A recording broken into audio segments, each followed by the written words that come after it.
Kambasuhuze kuri mwe mwese mukomeje gukurikira Afri News Time. Nkuko bisanzwe rero tugarutse kubiri kubera ku butaka bwa Repubulika ya Demokarasi ya Kongo. Ni ya ntambara iri guhuza M23 n'igisirikare cya Repubulika Iharanira Demokarasi ya Kongo.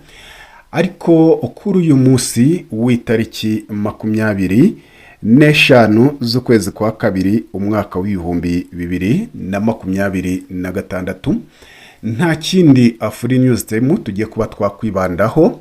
Tugiye kuba twakwibanda ku ngingo ebyiri gusa, ingingo irimo amakuru menshi agiye atandukanye, n'amakuru ari bugaruke kuri operation yakorewe Lieutenant Colonel Willy Ngoma, umuvugizi cyangwa se uwari umuvugizi w'igisirikare cya M23 warashwe ejo. Kuva yarashwa ejo ntago Afri News Time twari twabashije kuba, cyangwa se nubwo amakuru twari twayamenye, twabashije kuba twakora amwe mu buryo bumeze nk'itangazo tubwira abakunzi ba Afri News Time ko Willy Ngoma yitabye Imana muri iyi ntambara iri kubahuza na guverinoma ya Repubulika ya Demokarasi ya Kongo hariya Rubaya. Ariko nta yandi makuru arambuye twari twabashe kuba twabona yo kuba twatangaza uburyo iyi operation yagenze. Niyo operation turi buze kuba twagarukaho. Nanone nkaza kuba ngaruka kuri Angola, ndaza kuyivugaho byinshi nayo muri iyi ntambara ihanganishije M23 n'igisirikare cya Repubulika ya Demokarasi ya Kongo. Angola yari ikirura, babonaga ko ari umwana w'intama ushushanya Yezu cyangwa se Yesu, ariko kuri ubu ikaba yiyambuye, dore ko burya nta kirura gishobora kuba intama ngo bizarangire gishaje kikiri intama. Reka mbanze nihanganishe umuryango mugari wa AFC M23, na nihanganishe umuryango mugari wa ALC, Armée Révolutionnaire du Congo cyangwa se Congo Revolution Army, kuri iki kibazo cyabaye. Ariko mvuga ngo ngarutse muri uyu mwanya akuva ku munsi w'ejo ku mugitondo nkimananyira kumenya iyi nkuru, nge numvaga ntanakomeye, ariko niko bigomba kumera. Ngarutse numva mfite izindi mbaraga nkomeye. Kubera iki? Kubera ko iyi si ya rurema niko yubakitse. Byongeye kandi burya Willy Ngoma ni umusirikare, yari umusirikare. Ibyo ari byo byose utabara uri umusirikare uteganya ibintu bibiri, ko uri butabaruka amahoro cyangwa se utari butabaruke amahoro. Ibyo byose ubu biteganya mu gisirikare. Niyo mpamvu ubona mu gisirikare mugenzi wawe yitaba Imana cyangwa se araswa agapfa, ukamuterura ukamugeza aho abandi bari bumwakirire kugira ngo bamusubize inyuma, ukagaruka kongera kurwana. So kuvuga ko wowe ubugarukanye izindi antibari, ahubwo ni bwa buryo bubiri wemeje bwo kuvuga ngo ntabaruka amahoro cyangwa se ntabare igihugu. Ngaruka nanone ku jambo, ayo ni amagambo ndimo ngenda mbabwira abakunzi b'intare za Sarambwe, abakunzi b'umuryango mugari wa ALC, abakunzi b'umuryango mugari wa AFC M23, kugira ngo mukomere mushikame. Ibyo byabaye, ariko se uragira ngo bihindureho iki? Muri twe twese nta muzutsi, nta muntu ushobora kuba yamuzura ngo yongere agaruke mu nshingano yari afite. So hagomba kubaho gukomera kugira ngo gukomeza inshingano n'urugamba bikomere. Cyane ko nk'ubu mbabwira ibi ngibi, cyangwa se ndimo ndi kuri mikoro za Afri News Time ndi kubagezaho aya makuru ko byifashe, ntago urugamba rwigeze ruhagarara. Nta nubwo bari kuri ligne de front byabaye ariko ntago bigeze bagabanukaho umurego bafite ku ntego y'icyabahagurukije. Kubera ya ngingo nababwiye, uhaguruka uzi ko ugomba kuba watabaruka amahoro, cyangwa se byakwanga ugatabaruka mu bundi buryo bw'ubutwari, ari bwo Uwiringoma yatabarutsemo.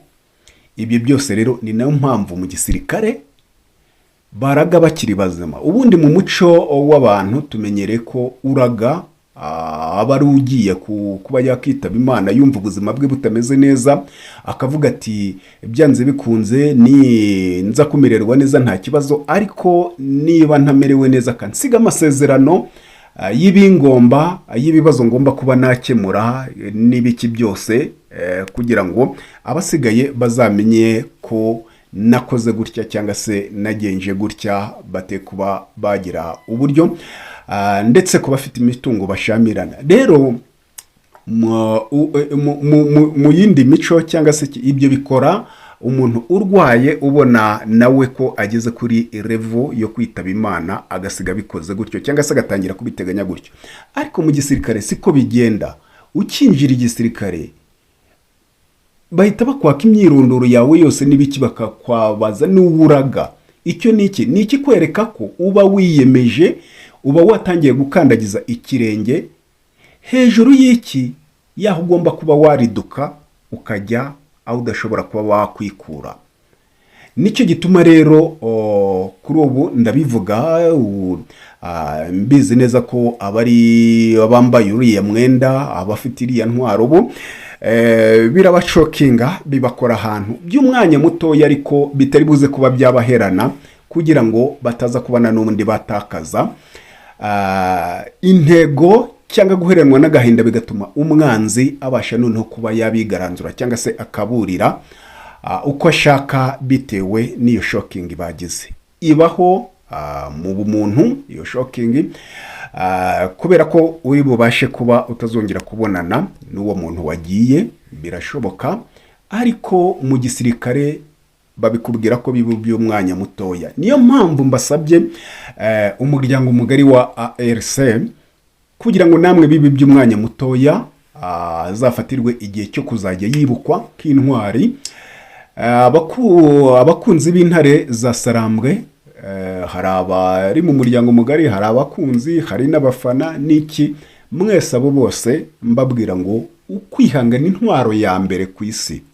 Utakaza ukabura ubuzima cyangwa se ugatakaza icyizere kikuzanira ibindi byago, intwaro utakaza ibintu byose bigahinduka no kwihangana.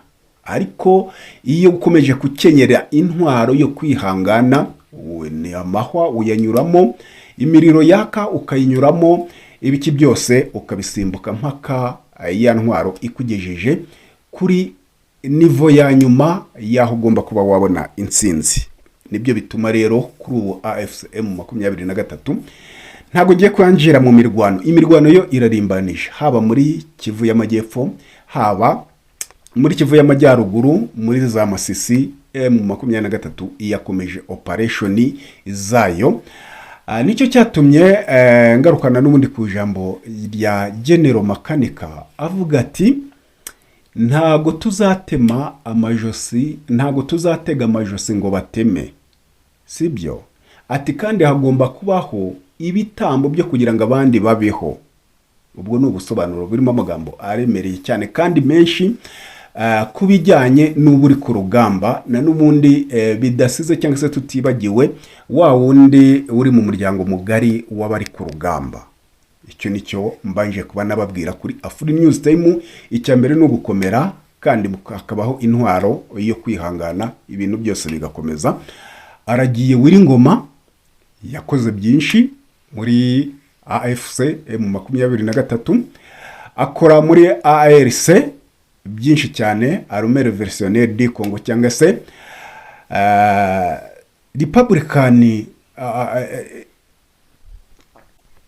Republican Democracy of Congo,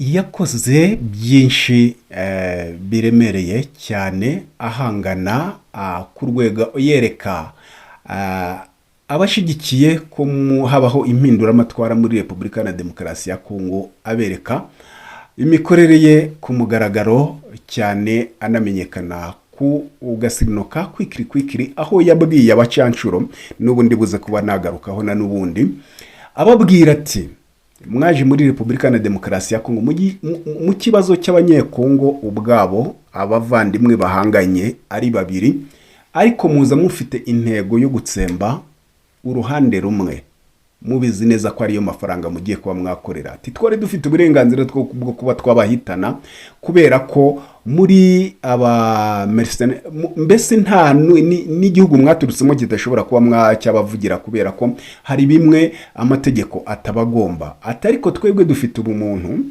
niyo mpamvu kuba twarabafashe tubarekuye isi bibona, mugende muve muri Repubulika na Demokarasi ya Kongo, musubire mu bihugu byanyu, mujye kureba imiryango yanyu n'iki byose, twebwe ntago duteye nkamwe, ntago dufite umutima umeze nk'uwanyu. Uyu mugabo rero agiye yubatse byinshi muri ARC, muri AFCM 23, kandi ndahamya ko azakomeza kwibukwa nk'intwari, kubera ko twese buriya ni rwo rugendo.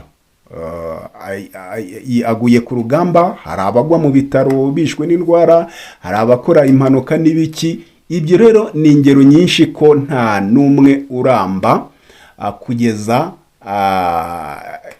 anganyije imyaka n'ikirunga, kuko nicyo cyatangiranye n'isi, nicyo kizarangizanya nayo, ariko twebwe twese tuzanyura muri iriya nzira. Waba uri ku rugamba, waba utaruhiriho, waba ugize ute, hari inzira nyinshi ucamo, ariko twese tukerekeza muri iriya nzira. Rero ibyo byose ni ibituma abantu tutagomba kuba twabyibazaho cyane cyane ko n'urugamba n'ubu rugikomeje, ruracyakomeje. Mu 2024 nibwo twabonye igitero nk'iki cyari giheruka muri AFCM 23, birasana n'ubundi ari nacyo ngiye kuba ngarukaho. Irasa na hari tactique imwe, ariko reka manze mbabwire operation uburyo yakozwe kugira ngo ingabo za Repubulika na Demokarasi ya Kongo zibashe kuba zahitana Lieutenant Colonel Wiringoma. Ni kenshi twagiye tuvuga ko hari ugucengera hano kuri Afri News Time, nta makuru acaho ntabivuze ko hari ugucengera kw'ingabo za Repubulika na Demokarasi ya Kongo n'abafatanyabikorwa b'izi ngabo za Repubulika na Demokarasi ya Kongo barimo FDLR, bashaka kuba bashora intambara rwagati mu bice bigenzurwa na M23. Ngira ngo abakunzi ba Afri News Time abadukurikirana ku munsi ntagiye ingingo ntayishyiramo impamvu. Hari ubwo tuba tuvuga amakuru, ariko na n'ubundi dutanga n'impuruza kugira ngo abukurikirana ayo makuru ku ruhande rwa ARC, ku ruhande rwa AFCM 23, babashe nabo kuba bakora irindi sesengura mu bumaneko bwabo, bagire ibyo bakwitaho. So kuvuga ko batari babizi ko iryo cengera, iyo infiltration iriho ku ruhande rwa guverinoma ya Repubulika na Demokarasi ya Kongo. Ariko nyamukuru iryo cengera ryose riraza rikagaruka mu giturage cyangwa se mu batuye muri Repubulika na Demokarasi ya Kongo mu bice bigenzurwa na M23, bakagira bimwe abacengera baba bavugana n'imiryango yabo yasigaye mu bice bigenzurwa na M23. Ndaza kugaruka kuri iki kintu na n'ubundi nkisanisha na operation yaherukagwa gukorwa nk'iyi muri M23 mu 2024, ubwo na n'ubundi umwe mu bayobozi ba AFCM 23 yaraswaga n'indege ya drone. None umuti nababwiye ko kuva ku munsi w'ejo nari nabatangarije gusa urupfu, ariko nta buryo mfite bwo kuba bw'imbaraga ndetse no kuba nagira gute nashyiraho uburyo operation yagenze yo guhitana Uwiringoma. Ariko kuri ubu nababwiye ngo bibaho bigacaho, tugakomeza n'iki n'urundi rugamba ngarukanye izindi ngufu kugira ngo mbabwire ko ibintu byose bihagaze hariya muri Repubulika ya Demokarasi ya Kongo. Twabonye mu minsi na n'ubu biracyakomeje muri AFC bagira gutyo bakarikurutinga abasore n'inkumi bashaka kwinjira muri AFC M23 muri Repubulika ya Demokarasi ya Kongo. Abo ngabo kandi icyo nabashe kuba nanamenya nubwo byari binazwi, ni FDLR imaze igihe ku butaka bwa Repubulika ya Demokarasi ya Kongo imyaka iri gushika iri kujya kurengaho imyaka 30. FDLR barasingiye kurondora uko amateka ya FDLR uko yagize muri Repubulika ya Demokarasi ya Kongo. Yego harimo abayazi n'abatayazi bitewe na generation barimo cyangwa se ikigero barimo bavutsemo, ariko ni FDLR yageze ku butaka bwa Repubulika ya Demokarasi ya Kongo. Ubuzima burakomeza, abatarashaka barashaka, barabyara, abari barashatse nabo bakomeza kubyara, abo babyaye nabo babyara abandi, ariko bafite iki ingenga bitekerezo na nubundi bahagurukanye cyangwa se bahunze mu Rwanda bafite, bakubwira ko icyo bita umututsi ari ikibazo kuri bo. Rero byakwitiraho iyi ntambara ya Repubulika ya Demokarasi ya Kongo na nubundi ubona ko ari intambara ishingiye cyane cyane umuzi wayo ushingiye ku bwoko. Hanyuma rero uko kwinjira mu gisirikare cyangwa se bafata abasore n'inkumi barimo barinjizamo muri AFC n'ababana navuze ba FDLR bavukiye muri Repubulika ya Demokarasi ya Kongo kandi bafite iyangenga bitekerezo. Kwinjiramo nta kundi n'uburyo bwo kugira ngo babashe kuba banamenyamo ibikorerwa muri AFC M23. Twongeye kuba twabona, ntago ndagera kuri nyirizina operation uburyo yateguwe n'uburyo yakozwe, ndimo ndababwira impungenge n'ibindi byose bigomba kuba byazateza ibibazo muri AFC M23 no mu bihe bishobora kuba byakomeza. Twabonye na nubundi hari bari porters, hari n'abafatirwa ku rugamba, abo bose bakinjira muri AFC M23. Nyamara bariya abantu bose nkubwiye baza bafite intego zitandukanye n'imitekerezo itandukanye, nicyo kigomba kuba cyakwitonderwa. Ni nacyo cyateje muri 2024 na nubundi ubwo M23 yari kiri hariya muri za kirwana muri za Masisi ishaka kuba yakwerekeza hariya kuri Masisi izone ikiri hariya muri za Rucuro hano mu kibaya cya Nyiragongo. Icyo gihe nibwo uwo muyobozi yarashwe n'indege cyangwa se na drone y'igisirikare cya Repubulika ya Demokarasi ya Kongo, murabyibuka. Ariko na nubundi lance nyuma cyangwa se amakuru yari yatanzwe n'ababa reporter biripotinga, ndetse banatanga bakigeramo barashakisha uburyo babona amanimero y'abayobozi bo muri AFC M23 bayatanga ku ruhande rwa guverinoma ya Repubulika ya Demokarasi ya Kongo. Biza kugenda gutyo cyangwa se ingabo za Repubulika ya Demokarasi ya Kongo zifatikanyije n'umutwe wa Burakawota cyo gihe bakora icyo bita operation yose yo kugenda bakurikirana amanimero y'abayobozi ba AFC M23, ndetse n'uburyo bwo kuba bari bazanye icyo gihe Burakawota ijya kuzana indege yo mu bwoko bwa drone igomba kudetectinga y'amanimero bakamenya ngo uwo muntu akunze kuba akenshi ari hehe. Niko bagiye bakurikirana abo bayobozi bo muri AFC M23. Uwo nguwo nawe muri 2024 abagiye gutyo biturutse kuki kuri baba reporter cyangwa se abajoyininze M23. Kuri inshuro rero urupfu rwa Wiringoma byaje kuba byagenda gute? Lieutenant Colonel Wiringoma ubwo imirwano yari irimo kuva ku tariki 24 gutyo n'eshatu hariya muri Rubaya, hanyuma kuri 24 ingabo za AFCM 23 zikagira gutya zigashushubikanya izo infiltration zo ku ruhande rw'igisirikare cya Repubulika ya Demokarasi ya Kongo, ndetse ajyayo hamwe n'abandi bayobozi mu rwego rwo guhumuriza abaturage, kuko abaturage bari bajagaraye cyane, n'abaturage bamaze igihe baraswa n'indege hariya muri biriya bice. Hanyuma muri uko kujyayo rero nibyo nababwiye, hari bamwe mu basirikare b'ingabo za Repubulika ya Demokarasi ya Kongo bakiri mu giturage.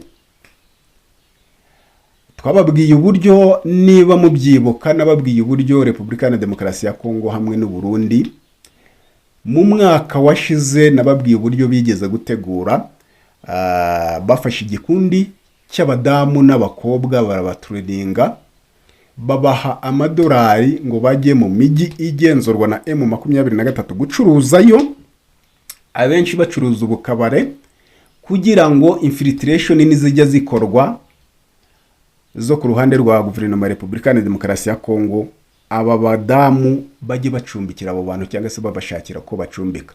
N'ubu mfite amakuru ko hari bamwe muri FDLR mu ngabo za Repubulika ya Demokarasi ya Kongo n'abandi Repubulika ya Demokarasi ya Kongo yagiye itreninga b'abanyamahanga, bari kuza nk'aba businessman muri za Goma, muri za Bukavu n'ahandi hose hari imijyi ikomeye igendwamo n'abayobozi ba AFCM 23, kugira ngo abo bose bajye batanga amakuru kuri AFCM 23 activite zayo zose, icyo babashe kuba bamenya mu nzira uko biteye, bari kunyuramo bavuga ngo barakora business n'ibiki.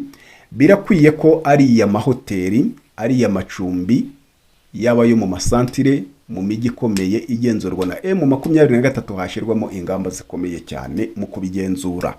Ayo makuru ndayafite. Hanyuma rero niko kuba nari mbabwira ko mu giturage n'ahandi hose hakiri aba FDLR bikuyemo imyenda bakihindura abasivili, ingabo za Repubulika ya Demokarasi ya Kongo zikuyemo imyenda zikihindura abasivili mu buryo bugiye butandukanye, na n'ubundi uko activite abo bantu bari kujya baranga activite zose za AFCM 23 cyane cyane mu bayobozi, cyangwa se ibindi bikorwa byose, haba ku ruhande rw'ingabo, ibiri gukorwa ku ruhande rw'ingabo za AFCM 23, haba kuri biri gukorwa ku ruhande rwa politike, byose bari kugenda batanga ripoti kuri guverinoma ya Repubulika ya Demokarasi ya Kongo. Rero mwumvise ko bamwe barimo baravuga ngo uri Ngoma, ngo drone, ngo bari mu modoka ngo berekeza muri Rubaya, ngo biza kuba ngombwa ko bahura na drone, ngo birababonye irabarasa n'iki. Amakuru bari baraye hariya Rubaya hari inzu rwose, ngira ngo ndimo nejo mbatangariza uko yarashwe. Hari inzu ihari bakundaga kuba bacumbikamo iyo bagiye muri biriya bice. Iyo nzu yagiye itangwaho amakuru, ndetse no muri za maneko ndi kugenda mbabwira zagiye zisigara mu giturage, bafata grid coordinate zo kuri iyo nzu bazitanga hehe? Ku gisirikare cya guverinoma ya Repubulika ya Demokarasi ya Kongo. Hanyuma ejo bahageze baravuga bati niho berekeje kuri ya nzu, niho bagiye kuba barara. Ikiza hari kuba n'ishyano rirengeje iringiri, kuko ntago ari uri Ngoma gusa wari uriyo mu bayobozi bakuru ba AFCM 23, hariyo n'abandi ntagiye kuba navuga muri uyu mwanya. Hari n'icyo tugomba kuzajya twirinda mu itangazamakuru, kuvuga ko umuyobozi runaka ageze kuri ligne de front aha naha gutya aha naha. Ibi ngibi bigomba kuba byacika, bigomba gucika, kuko hari uburyo uvuga uti ndi gutanga amakuru y'impamo abadukurikira babashe kuba bakumva ko turi kubabwira ko urugamba ruhagaze n'abaruyoboye uko rwagenze n'ibiki, ariko turi gutanga amakuru y'uwo guverinoma ishobora kuba yarabuze ikareba uburyo yamwopartinga. Ibi ngibi kuri Afri News Time ndababwira ko kuzongera kubabwira ngo kuri ligne de foro aha kuri Afri News Time nka bya Mungu ngo runaka rimanukiye ibyo nta nicyo byazabafasha kumenya ko ari we wamanutse. Ikiri ngombwa ni ukumenya ko urugamba rwagenze, ntago iryo kosa rizasubira kuri Afri News Time. Hanyuma rero ubwo nibwo bageze kuri iyo nzu z'amaneko zo ku ruhande rw'ingabo za Repubulika ya Demokarasi ya Kongo, zirasinyara ziravuga ziti bahageze, ya grid coordinate ya yanzu twatanze, ubwo nta handi bari bubashe kuba bacumbika. Niho niba mu byibuka mwaragiye mukurikirana amakuru tugenda tubagezaho, twababwiye ko muri uku kwezi no kwakubanjirije mu byumweru bya nyuma, guverinoma ya Repubulika ya Demokarasi ya Kongo yagize gutya ifunga network ya Vodacom. Hamara hafi ukwezi kose kuri kujya kurengaho nta network iri muri kariya gace. Nyuma yaha amatangazo ava kuri guverinoma ya Repubulika ya Demokarasi ya Kongo bavuga ko AFCM 23 ngiri kongera kwestara network ya MTN yo mu Rwanda ngo muri anteni zaba zo muri Masisi, mbese muri Kivu y'Amajyaruguru na Kivu y'Amajyepfo, uduce twigaruriwe na M23, guverinoma ya Kongo yari yarakuyeho network.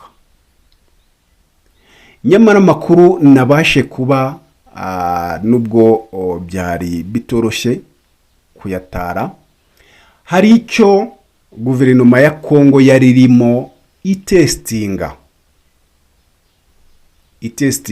kuri iriya network mu buryo ndibuze kubabwira uburyo banabigenje. Barimo bahugura bamwe mu basirikare ba Repubulika ya Demokarasi ya Kongo n'abandi bafatanya bikorwa by'igisirikare cya Repubulika ya Demokarasi ya Kongo, babahugura uburyo bwo gukuraho network bakongera bakayisubizaho batifashishije abakozi bo muri iriya sosiyete ya Vodacom. Bo bakabikora bakongera bakayisubizaho. Ibyo nibyo bari barimo muri icyo gihe. Na nubundi twabonye ko ari ku ruhande rw'ingabo za Repubulika Iharanira Demokarasi ya Kongo bagiye bazana abacancuro benshi, cyangwa se iyo tuvuga gutyo ni ingabo ziba zivuye hirya n'ino. Abafaransa twarabavuze bariyo, kandi Ubufaransa niba mwarakurikiye Afri News Time bukigera hariya Kisangani, nababwiye inshingano ibazanye. Ubwa mbere nababwiye ko baje kuba bazana ntuza ya system radar yabo igomba kuba yarinda ikibuga cy'indege cya Kisangani. Kabiri, kongera gusana tour de control y'umunara w'ikibuga cy'indege cya hariya Kisangani. Gatatu, kubera ko nababwiye ko hari hajemo Air Force cyangwa se na nubirimo y'igisirikare cya kizirangabo z'Ubufaransa.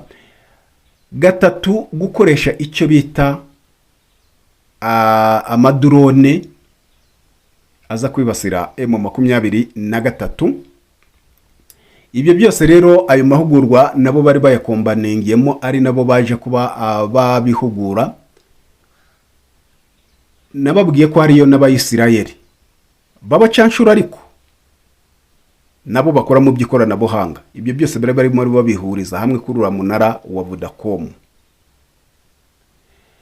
Nababwiye ko ndibuze kuba nagaruka kuri abo bantu. Viviana Vadeper uherutse hariya muri Goma asaba ikibuga cy'indege cya Goma ngo gifungurwe, naho abafitanye mission ko kuba cyanafungurwa kigatangira gukoreshwa na MONUSCO egare kugenda bashomba zangabo z'Ubufaransa ziza hariya muri MONUSCO. Na batayo yari yapasinze ikamina y'igisirikare cya Repubulika ya Demokarasi ya Kongo, nayo kuri ubu bamwe batangiye kugezwa hariya mu Kisangani kugira ngo bajye babashomba binjire mu kigo cya MONUSCO hariya Igoma, bazatangize mu rugamba rwagati. Amakuru nagiye nyavuga nyabaha. hanyuma rero niko kuba operation yo kuba ya afande Wiringoma ku joro ry'ejo ku tariki 24 mu rukerera, kuko nari nababwiye mu tangazo nabatangarije ejo ry'urupfu rwe, mu saa 9 nibwo bagize gutya igisirikare cya Repubulika ya Demokarasi ya Kongo iminota mikeya gikuraho network yo muri kariya gace. Impamvu bayikuyeho kwari kugira ngo icyo bita air system ya M23 bafite y'ubwirinzi bwa drone ise naho itaye balance crible. Niko byagenze. Mu kuyikuraho bari barangije kuba bazamura drone, kubera ko nababwiye ko intasi zo ku ruhande rwa guverinoma ya Repubulika ya Demokarasi ya Kongo nababwiye uburyo zacengeye mu bice byose, mu giturage hehe, mu migi na hehe hose bacuruza, mu buki byose, mu mirimo yari yo yose bacuruza mu bice bigenzurwa na M23 nabibabwiye. Nibwo bari basinyaye bati bageze hano Rubaya niho baraye. Nababwiye ko bari baratanze kera grid coordinate y'iriya nzu babamo, umubare wakwifashisha uri mu ntera runaka utanahareba karasa hahandi aho GPS ifatira wa mubare ko ariho grid coordinate yayo iriho, biturutse ku ya miganda migari ihuza isi, aho bigenda bihurira hari imibare ko ari aho hantu ari. Hanyuma bamaze kubisinyara gutyo nibwo igisirikare cya Repubulika ya Demokarasi ya Kongo cyahagurukije drone nayo ifite ikoranabuhanga, niba ukuyeho network nayo ishobora kuba yagira uburyo ita balance cyangwa se we kuyikontorora bikakunanira. Ariko ni drone bavuga ko bazanye ifite uburyo bufite setting. Iyo warangije kubona za grid coordinate uzisettinga muri drone, warangiza kuzisettinga muri drone ukamenya irahaguruka ku muvuduko ungana iki, irakoresha iminota ingana iki kugira ngo ibigeze kuri ya grid coordinate, hanyuma ukayisettinga mu cyerekezo neza ku buryo itari buyobe, wamara ugakuraho network ukabara ya mibare ya minota iri bukoreshe wamaze kuba wabona igwamo, cyangwa se ntuza isona computer uri kuyoboreraho ya ntuza ya drone, isegonda rya nyuma risona nawe uri kuyobora ya ndege wemeza ihitire kura igisasu. Nguko uko babikoze bahita bongeza gusubizaho network ishyano rimaze kuba, kugira ngo babashe kuba bayobora ya drone yongera igaruke. Nguko uko operation yo guhitana Wiringoma yagenze. Imizi yayo iri muki muri infiltration zihishe hariya muri AFCM 23. Nababwiye uburyo bari gutraininga za FDLR zikajyamo, barabaripota babiripotinze bakajyamo, bafashwe rwa mikono bakajyamo, abo bose bafite imitima n'intego imitekerereze ibigiye bitandukanye n'intego itandukanye. Nguko ko Wiringoma yahitanwe n'igisirikare cya Repubulika Iharanira Demokarasi ya Kongo. Nta kindi. Amahirwe nuko bari bazi ko we n'abandi bayobozi bari kumwe ngo baraye muri iyo nzu bose, ariko amahirwe bose buri umwe, hari n'abagiye kurara muri defense zaho AFC 23 ifite defense. Icyo nicyo cyabaye. Wenda andi mahirwe kuko twari kuba twinjira mu yindi mibabaro iruse iyari iriho iyo baza kuba baraye muri iriya nzu umwe bose. Ariko na nubundi si we wenyine wagiye gusa, kuko zitukwamo nkuru niwe turi kugenda tugarukaho. Hari n'abandi nka Mescotier n'iki byose abari munsi ya rankaye bagombaga kuba bacumbika hamwe. nuko niko byagenze. Niyo operation mbazaniye n'uburyo yagiye itegurwa cyangwa se uburyo yakozwe. Kuri ubu akaba kuri yewe agiye nk'intwari. Rero nguko uko iyi operation imeze, ariko urugamba rurakomeje. Mwe gucika intege, mw'abantu mwe, niko nakomeje kugenda mbabwira, mwe gutakaza icyizere, ibintu byose birashoboka. Generation ivaho hakaza hindi, kandi indi nayo kagenda ikemura ibibazo biriho. Aragiye, ariko na nubundi twizere kuri buze kuba yamusimbura. Ari bugere ikirenge muke, cyangwa se tukabona na nubundi nawe hari ibindi birengejeho agomba kuba yakora. Niko bimeze ku isi ya rurema. Umwe avaho undi ashibuka, nuko iyi si yubakitse. Hanyuma rero tujya kuri ya ngingo nababwiye na nubundi ya Angola. Twabonye ari Angola imaze igihe mu buhuza hagati y'abanyekongo, abavandimwe bahanganye, bafite ibibazo batumvikanaho cyangwa se ibibazo bapfa. Angola ijyamo nk'umuhuza uzi bya bibazo by'abavandimwe, avuga ati nyamara ibi bibazo mugomba kuba mwabyumvikanaho. Ariko bikagaragara ni Angola yagiye itumizaho inama z'ibiganiro, rimwe na rimwe igaheza M23. Ibyo bintu murabyibuka. Bikagaruka imyanzuro isa naho yafashwe, M23 itazi ngo hizweho iki, byagenze gute, bakagaruka bayibwira ngo ugomba kuba wakubahiriza ibi ngibi. Nk'umwana ushaka kujya mu rugo rwa se cyangwa se ushaka gusubira iwabo akabyemera. Ibyo ngibyo ntibanyurwa, bakagenda bayisaba gusubira inyuma mu gihe cya ya serefu, murabyibuka, ikabikora. Uko kose no kuyinaniza no guha amahirwe guverinoma ya Repubulika ya Demokarasi ya Kongo ngo ibone icyuho aho yanyura yigarurire ubutaka bunini bwafashwe na M23 kubera ko navuga ngo Imana ibari imbere n'ibiki, ikongera kavuga uti mwebwe muzanacungura Repubulika ya Demokarasi ya Kongo, reka mwongere mbagabize n'ubundi butaka. Ibyo byarabaye, ntago ngiye kurondora aho byagiye bibangira ngo udakurikira urugamba rwo muri Repubulika ya Demokarasi ya Kongo kuri AfriNews Time ntago ari buze kuba yasobanukirwa ubwo niba ari bwageze kuri uyu muyoboro. Byaragiye biba kugeza ubwo ifashe Goma na nubundi habaho ikindi kintu cyo kuba yikora mu jisho, bituma noneho ya advancing vata za Bukavu kugeza aho igeze muri za Uvira.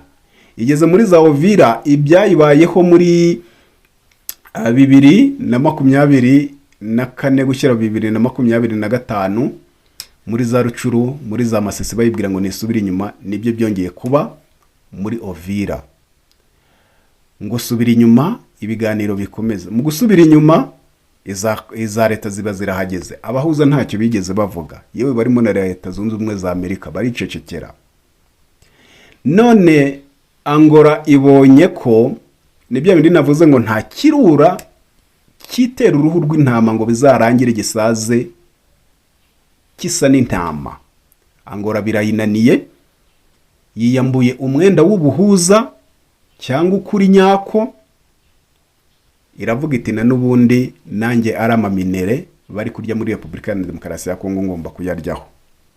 Ni Angola yohereje abasirikare, byavugaga ko ku munsi weje bundi aribwo batangiye kugera hariya Ikaremi. Ariko na nubundi amakuru mfite kuko bavuga ko ababaje kuba hagira mu tsinda rya mbere ari abo muri Air Force bagera ku 100. Na nubundi mfite amakuru ko abari aba F3 nabo bagera kunoza kuri kampani ebyiri babashe kuba bagera Karemi. Ni Angola noneho nayo yahagurukanye ibikoresho, irimo Suko Su-30, Suko Su-25 indege zigomba kuzajya zihora ziri hariya Ikaremi kugira ngo zisapotinge ingabo za Angola zijye kuba ngo zahangana na M23. Na nubundi izo ndege zibe zakwifashishwa mu kwevacuatinga inkomere n'abayitabye Imana babakura i Karemi babajyana muri Angola. Ni Angola kugeza ubu yaje, nababwiye ko yinjiye mu kibazo, izi kibazo cyari cyo mu gihe cy'ubuhuza. Angola nayo kugeza ubu ngubu yemeye gufatikanya na FDLR. Izi ko FDLR iri hariya muri Repubulika ya Demokarasi ya Kongo bafatikanije na guverinoma ya Repubulika ya Demokarasi ya Kongo mu kurwanya M23. Icyo ni nacyo yakagombye kuba yakwirinda niba ishaka kuba yanafasha Repubulika ya Demokarasi ya Kongo, ikaba yayiha nk'izi ndege iti muzikoreshe n'ibiki, ariko kohereza nayo abasirikare haba bo mu kirere haba bo ku butaka bajoininga FDLR mu kurwanya M23. Birasaba iki M23? Hari aho navuga ngo iri buze kuba yava mu miteto, nishaka bayishinje ibyo batangiye kujya mu mizo ya mbere bayishinja ngo ni umutwe w'ibyihebe w'iki byose nibishaka, kuko urabona ko nta muntu uyicira kari urutega, nta mahanga, nta gihugu kiyicira kari urutega, kugeza n'umuhuza ubwo avuga ati mbivuyemo njya ahubwo ngarutse nje kubarwanya. Kugeza ubwo twabonye Amerika ivuga iti turabatumiye turashaka kubahuza n'ibiki, ariko nayo yanga kuvugana njya mu kanwa, ahubwo irababwira ngo muve muri uyu mujyi tugiye kuzawushyiramo ingabo ndavuga Uvira, ingabo zidafite aho zibogamiye. None se ko zahise yajyamo iza leta nizo ngabo zifite aho zibogamiye? Igihe babwiriye MONUSCO ngo ijyeyo hashize ibihe bingana iki? Hashize iminsi ngahe itaragera muri uwo mujyi? Noneho nabonye hari n'ingingo MONUSCO yashizemo ivuga ko iyo ishinzwe kuzareba abazashotorana ngo idashinzwe kurinda abaturage. Mu byo bayishinze mu mujyi wa Uvira ntago birimo. Urumva amacenga araha. Niyo mpamvu AFC M23 nta n'umwicira kari urutega, igomba kwirya ikimara ikirwanaho nkuko yafashe ibindi bice byose, ikarwana gufata Repubulika ya Demokarasi ya Kongo burundu, nta kongera kuba wayibwira ngo, kuko na nubundi bari gukoresha amayeri yose yo kuba bashaka uburyo bayimaraho, bakamaraho n'abayobozi bayo. Na nubundi nirwane y'amahanga yerure, izo za Amerika zivuge ngo twohereje ibikoresho n'ingabo tugiye kurwanya M23, ibyo bimenyekane ko wa mugani wabo ubwabwo ko batabushaka ku isi. Bakomeje kugenda babuhiga kuva hirya no hino kugeza hehe n'ibiki byose mu buryo buri amayeri gusa, ibyo bijye hagazarani bigaragare. N'abacancuro na nubundi ba Burakawuta Angola igiye kuba yakorana nayo, izi ko hari amategeko cyangwa se ingingo zivuga ko umutwe wa cancuro kuwifashisha mu bikorwa runaka n'ibiki byose bitemewe. Twababwiye mu buryo bijyanye n'ikoranabuhanga aricyo M23 igomba kuba yafesingaho na kikagitekerezaho. Twababwiye ko hari abanya-Isirayeli, atari abasirikare b'ingabo ziri pire za Isirayeli, ahubwo babandi baba baratayarinze bagakora utugurupe twabo barabaye mu koranabuhanga, nabo bakajya kwishakira ibiraka. Abangaba nabo bari muri Repubulika ya Demokarasi ya Kongo, hari ibyo barimo bayifasha mu by'ikoranabuhanga. Hari abanya Algeria mu minsi yashize nibwo nabakiniye ijwi ririmo bamwe mu bayobozi ba Wazalendo barimo batanga information, bahamagarira cyangwa se bavuga bati umuzalendo wese ahari cyangwa se umunyekongo wese ahari ukunda Repubulika ya Demokarasi ya Kongo ya partiza cyangwa se yatanga ubutumwa hirya no hino ko Repubulika ya Demokarasi ya Kongo iri gushaka abarwanyi mu bindi bihugu. Ati ndetse dufite abari muri izo komisiyo bari muri South Africa. Ati duhereye muri South Africa abumva bashaka bahamagaranga cyangwa se bakanyura kuri ambasade ya Repubulika ya Demokarasi ya Kongo iri muri South Africa. Iryo jwi nararibakiniye. Ati kubera ko Repubulika ya Demokarasi ya Kongo iri gushaka uwo ari we wese yaba ari umunyamahanga kugira ngo aze yinjire mu gisirikare cya Repubulika ya Demokarasi ya Kongo turwane na M23. Kandi nababwiye uburyo na nubundi Repubulika ya Demokarasi ya Kongo yaturoninze abanyamahanga baza bafite pasiporo z'abanyamahanga n'ibiki byose, buri kimwe cyose, ari umunyamahanga uri muri bizinesi ariko akajya mu bice bigenzurwa na M23, ariko ari reporting system yo kuripotinga kuri guverinoma ya Repubulika ya Demokarasi ya Kongo buri kimwe cyose abonye. Urumva? Ibyo rero byose biri nagiye mbabwira, nezi nama zabereye hariya mu Burundi zimazemo igihe, inama yanabayemo hakabaho igitero cya sesinga cyangwa se kigerageza kuba cyagabwa muri Prédor zize, aho iyi nama yarimo abayobozi b'u Burundi, Repubulika ya Demokarasi ya Kongo ku rwego rw'ingabo, nababwiye n'abandi batavuzwemo, bari barimo n'uwaje asa n'ahayoboye ingabo z'Ubufaransa ziri hariya Kisangani, nawe yarayitendinze mu buryo bw'ibanga, bavuga uburyo na zangora zose ziri mu buryo bagiye kuzataka na kiriya kibaya. Kuri uwo munsi inama irimo banaravuga bati ariko mutange woda twumve uko biri bubashe kuba byagenda. Igitero giherutse hariya kigasubizwamo iyo na M23, inama yari irimo. Ibyo byose rero ni ibigamije kuba M23 igomba kuba yafata undi mwanzuro uremereye cyane. Ni abayobozi na n'ubundi ngomba kuba nagarukaho ba UN barimo Jean Pierre Lacroix, mu kwezi kwa 9 ku mwaka wa 2025 yari ari muri Repubulika ya Demokarasi ya Kongo. Yongeye kugaruka muri uku kwezi kwa 2 ku mwaka wa 2026 ngo ashakira igisubizo cy'umutekano wa Repubulika ya Demokarasi ya Kongo. Uyu mugabo ni umwe mu bayobozi ni UN Under Secretary General for Peace Operation, ashinzwe operation za UN mu buryo bwo gushaka amahoro n'umutekano mu gihugu runaka. Ariko kibaza mu kwezi kwa 9 ku mwaka wa 2025 yari muri Repubulika ya Demokarasi ya Kongo. Mu kwezi kwa 2 kunguko turimo yari muri Repubulika ya Demokarasi ya Kongo. Ukibaza Repubulika ya Demokarasi ya Kongo niyo irimo ibibazo bisumba ibindi byose, ibibazo biri ku isi. Ubu se Ukraine n'Uburusiya intambara imaze igihe kingana iki? Sabanyaburayi ku banyaburayi kuki batajyayo ngo bajye kugira ibyo bavuga mu bice byigaruriwe n'Uburusiya, bagira ibyo batangaza ko bakabibanda hehe muri Afurika? Hari uburyo badufashe Afurika. Uyu MONUSCO head of mission Viviana Vadepere, umunyamabanga w'agateganyo wungirije muri MONUSCO muri Repubulika ya Demokarasi ya Kongo, ku tariki 12 z'ukwezi kwa 2 yari ari hariya i Goma. Niwe nababwiye ko yari afite gahunda yo kuvuga ngo aba bose rero baza bavuga iki, ifungurwa ry'ikibuga cy'indege cya Goma nacyo gifite akaga cyangwa se gishobora kuzateza ibindi bibazo biremereye muri Repubulika ya Demokarasi ya Kongo ku ruhande rwa AFCM 23.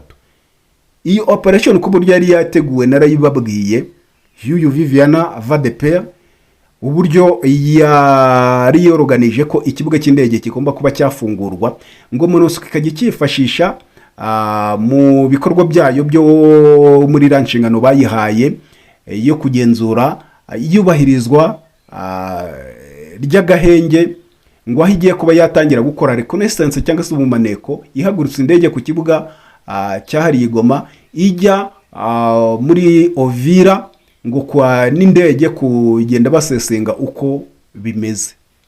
Uranyumvira? Ukibaza Igoma na Karemi nihe hafi ya Ovira, ariko ibyo byose byaratahuwe nta kindi bashakaga kwari kugira ngo activite za MONUSCO zitangire hariya Igoma, ngo n'imiryango yindi ishamikire kuri UN y'ubutabazi nayo itangire ikore. Bajijishirije muri ibyo ngibyo mu bikorwa bya UN n'ibiki, ariko ari bya bindi nababwiye batangiye gushomba Abafaransa. Nababwiye ko harimo abikoranabuhanga n'ibiki, n'iki gitero gihitanye uri Ngoma bakigizemo uruhare. Urumva? mu by'ikoranabuhanga, gukuraho za network no kongera kuzisubizaho batagiye mu bakozi b'abasivili ba nuza ba Vodacom. Ibyo byose rero bakazajya bagenda bashomba umwe barindwi 10 na bangahe bitewe n'indege bahagurukanye uko ingana, niba ari ihereko butitwara bangahe n'ibiki, ngo bari mu mapaturo n'ibiki, kugeza ubwo batayo yose bazayizana mu mujyi wa Goma muri MONUSCO ikihishamo. Za zindi nababwiye zerutse gupasinga ikamina z'abakomando b'igisirikare cya Repubulika ya Demokarasi ya Kongo, nazo bakazitunda gake gake zikagenda zizamo, ukabone nubwo byatwara umwaka cyangwa se imyaka 2, ariko bakazarwanya M23 ku buryo itazongera gutekereza kugaba ibitero ngo ku butaka bwa Repubulika ya Demokarasi ya Kongo.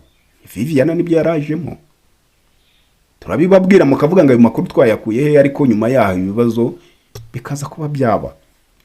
Uyu nawe Jean-Pierre Lacroix mbabwiye ko yageze muri Repubulika ya Demokarasi ya Kongo inshuro zingahe, 2025 mu kwezi kwa 9, n'ubu mu kwezi kwa 2 kwa 2026. Hari ibyo yaganiriye na Felix Antoine Tshilombo Tshisekedi. Aba bose kuri iyi nshuro ya kabiri ya Jean-Pierre Lacroix na Viviana Depe baje basa naho bakurikiranye, ariko bagabana icyo bita axe. Umwe ajya Kinshasa, undi azigoma. Nanone bikavuga ko iriya ndege yazanye Vivia hari harimo ikoranabuhanga ryagombaga kumenya ngo imbunda irinze ikibuga cy'indege cya Goma ni iyihe ku ruhande rwa M23. Ese ni MONUSCO ikirinze cyangwa se ni AFC M23 deployinze izihe mbunda? Hagombaga kuba hamenyekana cyangwa se ikadetektinga iryo koranabuhanga nimero ititaye ngo ikagaragaza nimero z'abantu bose za telefone z'umuntu wese wageze ara ku kibuga cy'indege cya Goma. Ibyo bashaka ni iki? Barashaka kumenya n'abandi bayobozi, telefone z'abandi bayobozi batazi bari muri AFC M23, ariko kuba bayibona irya koranabuhanga ryayifashe bakazajya batangira gukurikirana uyu muntu ni muntu cyayivugira iki kugeza ubwo bamumenye. Ibyo byose barashaka gukurikirana abayobozi ba M23 mu gisirikare no muri politiki. Ni byinshi rero kuri aba bayobozi baba bava muri UN muri za MONUSCO n'ibiki, ariko ukibaza nicyo abantu bibaza, nanjye nibaza, ni Repubulika ya Demokarasi ya Kongo kuri AFC M23 na guverinoma ya Repubulika ya Demokarasi ya Kongo bahanganye kugeza ubu. Niho hari ikibazo kiremereye gusumbya ibindi bihugu. Reka tuve ku mugabane w'Iburayi hariya byabananiye, tutanze urugero muri za Ukraine na hehe hose bananiwe gukemura ibibazo byabo nk'abanyaburayi, ariko ngo barashaka ko batari bajya gukemura ikibazo kiri muri ADF. ADF hari munsi itica abantu hariya. Ese reka tureke ADF, reka manze mbabwire ntekereze gatoya, ariko nambabwira uburyo hari henshi bakagombye kuba bajya kandi batajya hari ibibazo bisumba ibya Repubulika ya Demokarasi ya Kongo. Impamvu mbivuga ibibazo bibisumba nuko aho hantu ho hatwara impfu z'abantu benshi bakagombye kuba bajya kurengera nabo bantu, ariko AFC M23 murabibona n'abantu baba bapfuye nababa baguye muri uko kurasana kw'amasasu nk'ingabo za Repubulika ya Demokarasi ya Kongo zikaza zigatura ibisasa, aho ngaho twarabibonye muri za Masisi za hehe, abantu bagapfa muri ubwo buryo, ariko nta bantu bari bicwa nk'uko handi iyindi mitwe yica abasivili cyangwa se ab'inzirakarengane. Nta bantu bari bicwa na AFC M23, ari nacyo gituma kuri uyu munsi ibanye n'abaturage mu bice igenzura cyangwa se ahifashe, abaturage bahita bagaruka bakavuga bati umutekano wabariya bafite bari kuri ruhande rwa M23 kuva natwe ibohoye ahangaha niwo dushaka. Iryo ni ryo tandukaniro. Ukibaza rero kuki batajya hari ishami rya Islamic State rikorera mu bigo bigiye bitandukanye, ariko ibyo ngibyo mbabwiye nk'uyu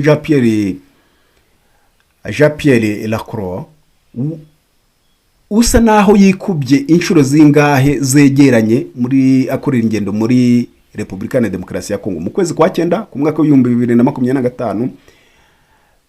Tukiva muri uwo mwaka gake mu kwezi kwa 2 barahagarutse. Kuki atarajya muri Chad?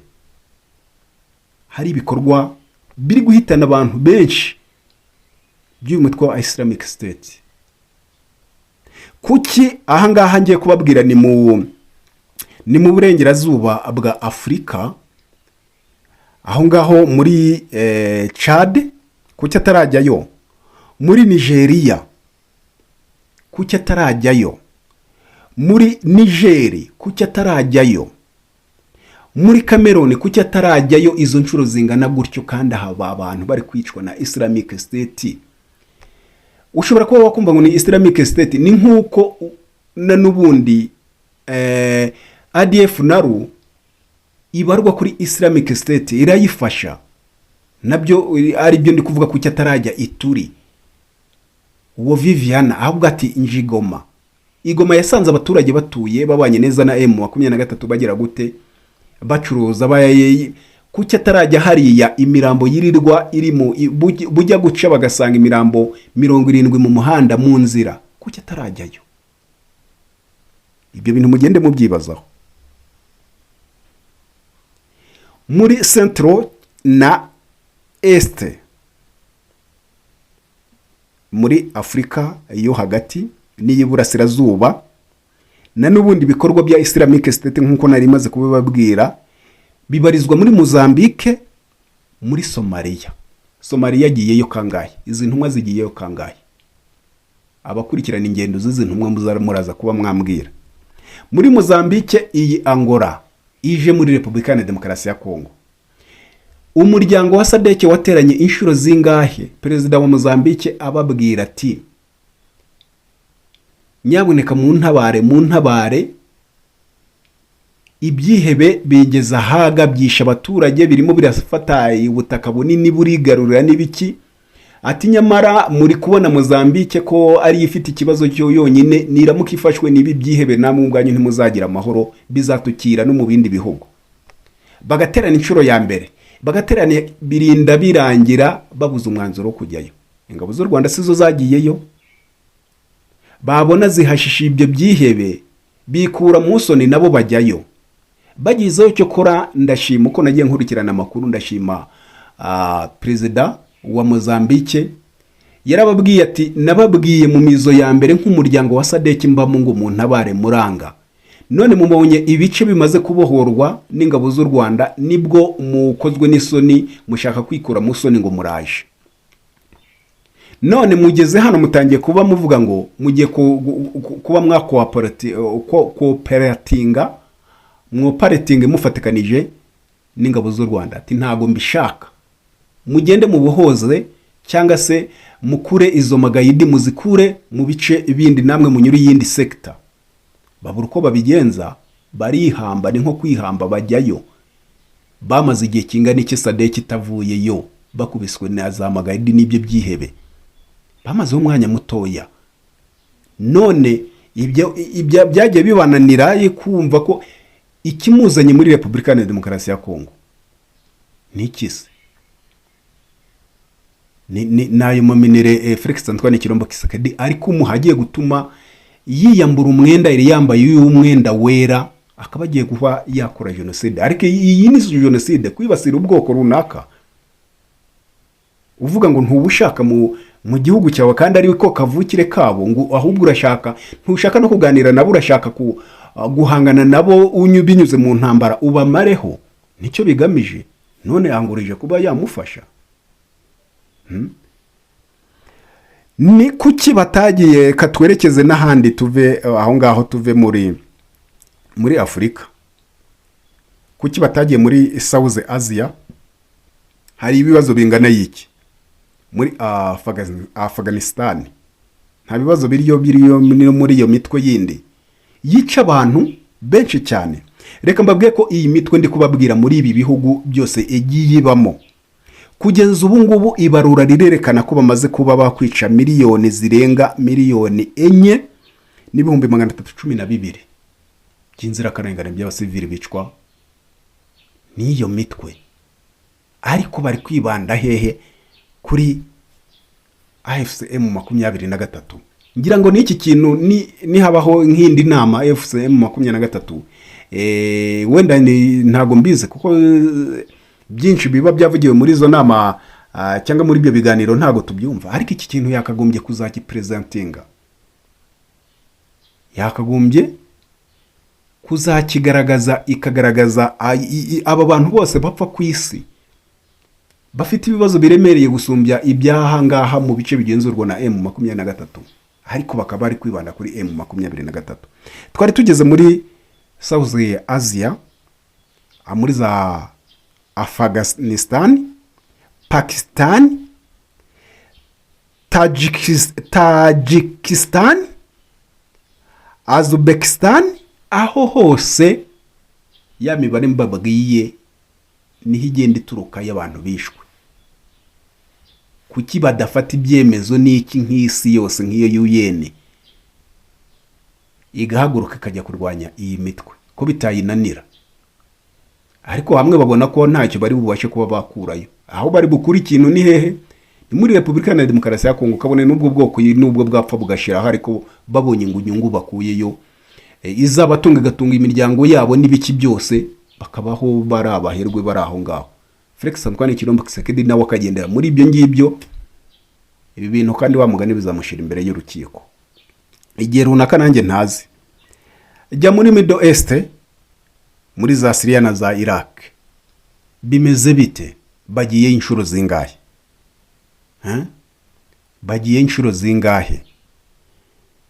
Nibyo nababwiraga rero, ibi byose mbivuze kugira ngo AFCM 23 igeraho ifata umwanzuro ntakuka, igeraho ifata icyemezo cya nyacyo nyakuri cyo guhangana n'ubuyobozi bwa Repubulika ya Demokarasi ya Kongo, yewe yizere ko iri no guhangana n'isi yose. Birashoboka wenda ko hari bihugu bimwe binifashe ariko bivuga biti bara abantu bari gukorerwa karengane bite byabo, bakifata bikibera aho ngaho gusa, nta wabimenya.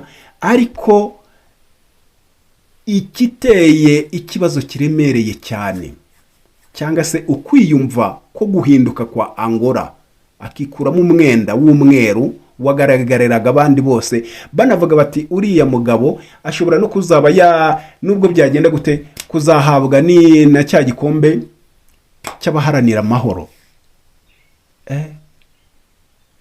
Ikirura cyari kiri munsi y'umwenda w'umweru,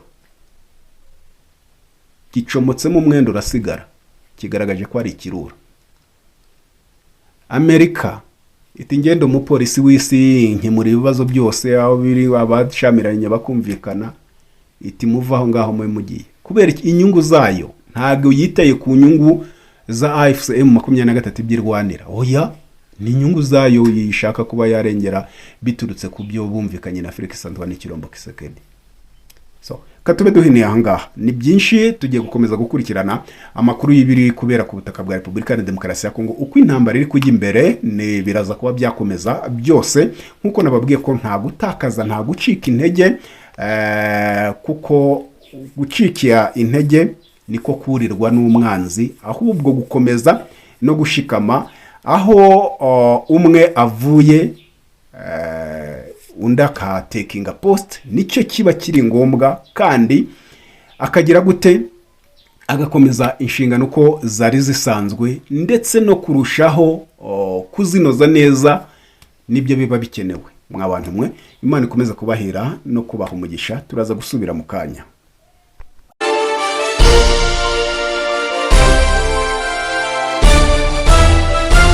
Audio Jungle.